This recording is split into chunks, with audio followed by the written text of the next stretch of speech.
இது எல்லாமே என்னோட பிஎட் ஃப்ரெண்ட்ஸ் படித்து முடிச்சு 10 இயர்ஸ் ஆகுதுன்னு சொன்ன பிறகு தான் இவ்வளோ டேஸ் மூவ் ஆகி போயிருக்கான்னு சொல்லிட்டு என்னாலேயே நம்ப முடியலை.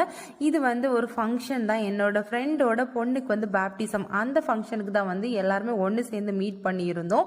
இதுக்கு முன்னாடியும் எல்லாருக்கும் வீட்லேயுமே ஃபங்க்ஷன் வரும். ஆனால் 1-2 பேர் சில ரீசன்ஸ்னால அட்டன் பண்ண முடியாமல் இருக்கும்.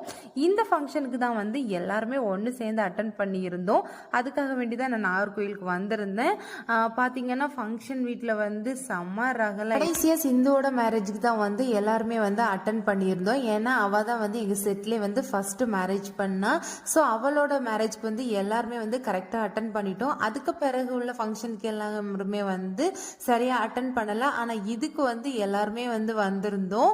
முன்னாடி ஏதாவது ஃபங்க்ஷன்னா சோலோவை தான் கிளம்பி போவோம். ஆனால் இப்போ எல்லாருக்குமே மேரேஜ் முடிஞ்சு கையில் ஒரு வாண்டூஸோட பார்க்கும்போதுல செம ஹாப்பியாக ஃபீல் ஆச்சு. ஃபைனலாக மட்டன் பிரியாணி சாப்பிட்டுட்டு கிளம்பிட்டேன். அவ்வளோதான். Next video